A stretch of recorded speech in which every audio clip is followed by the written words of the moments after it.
Ikan yang di samping muatan listrik Q1 sama dengan min 8 Q kolom, Q2 sama dengan 1 kolom, 1 Q kolom, dan Q3 sama dengan 2 Q kolom. Terletak pada sumbu X, berturut-turut di X sama dengan 0, X sama dengan L min per 2, dan X sama dengan L dengan L sama dengan 2 cm. Asumsikan ketiga muatan ini tidak dapat bergerak. Nyatakan jawaban dalam Q. Tentukanlah A. Gaya Coulomb yang dialami muatan Q2 akibat reaksi dengan muatan Q1 dan Q3. B. Energi potensial sistem tiga muatan tersebut. Dan C. Pada posisi sumber X yang bernilai listriknya bernilai O jika muatan Q2 dihilangkan dari sistem.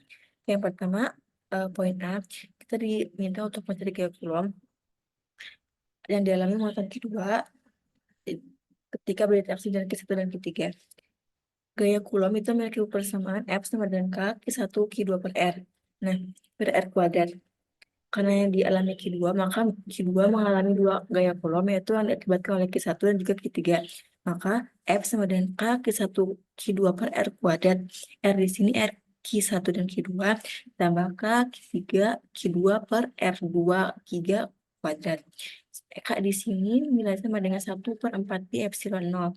Hingga karena sama-sama punya K, kita keluarkan K-nya, jadi Q1 1/4 pi epsilon 0 dikali Q1 Q2 per R12 kuadrat tambah Q2 per R23 kuadrat. Nah, karena gaya Coulomb adalah merupakan besaran yang memiliki arah, maka kita lihat dari sini Q1 ke Q2 itu Q1 berada di sebelah kiri Q2. Jadi kita asumsikan yang sebelah kiri ini bernilai negatif, sedangkan Q3 itu di sebelah kanan Q2 sehingga arahnya itu positif.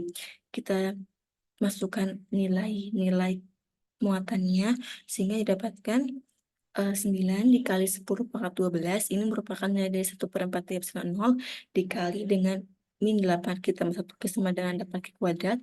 Karena L sama dengan 2 cm, maka L per 2 sama dengan 1 dikuadratkan tetap 1, dan min di sini min 8 dikali dengan arah min juga jadi positif, tambah 2 tambah 1 dikali 1 per L min per 2 kuadrat. Di dengan arahnya positif, didapatkan 2 kuadrat, sehingga nilainya menjadi 90 kuadrat dikali 10 pangkat 12. Sehingga jika kita sederhanakan menjadi 9 kali Q kuadrat dikali 10 pangkat 13 Newton.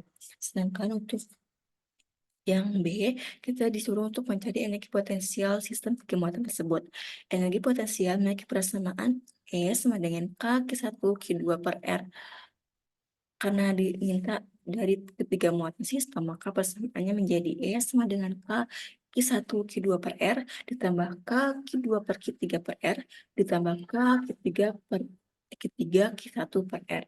Tadi kita sudah sebutkan bahwa K itu memiliki nilai 1/4 pi epsilon 0, dan di sini kita keluarkan K-nya sehingga menjadi 1/4 epsilon 0, 1/4 pi epsilon 0 Q1 Q2 per R12 ditambah Q2 Q3 per R23 tambah Q3 Q1 per R31. Kita substitusikan nilai-nilai muatannya.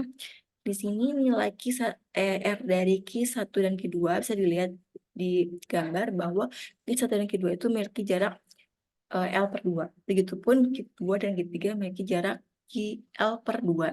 Sedangkan Q1 dan Q3 memiliki jarak sebesar L.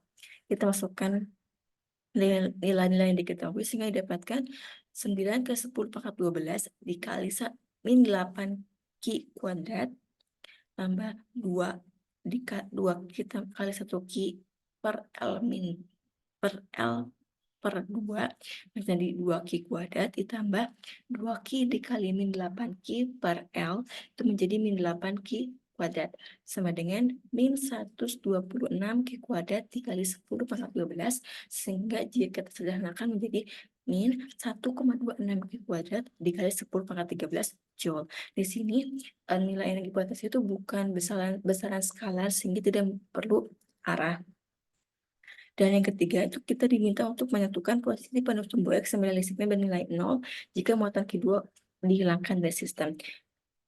Posisi yang mungkin ketika nilai listriknya 0 adalah di sebelah kanan Q3, ya, karena si Q2-nya itu lebih besar dari Q3, Q1-nya itu memiliki jarak yang lebih besar daripada Q3, tapi dengan muatannya itu lebih kecil dari Q3.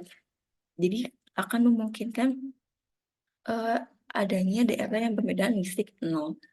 Nah, karena di sini medan listrik, maka persamaannya ada menjadi K Q per R kuadrat.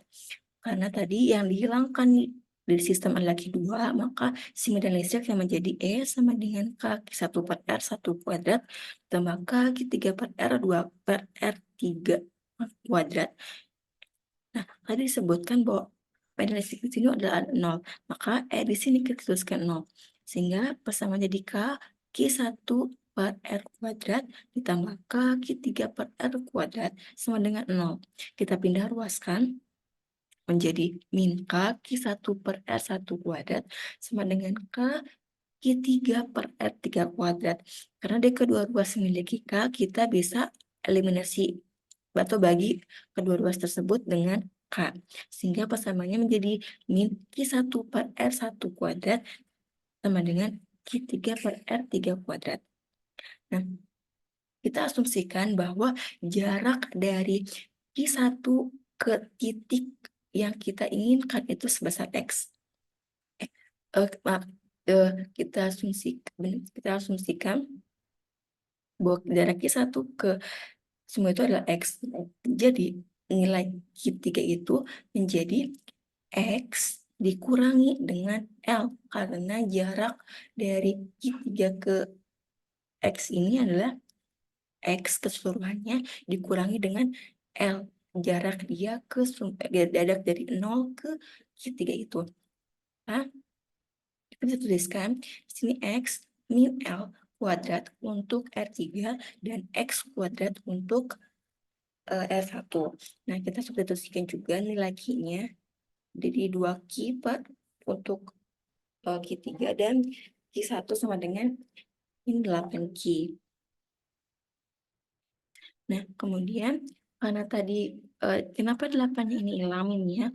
Karena tadi di sini sudah dikalikan dengan minus di depan Q1, maka minus dikali minus jadi 8Q.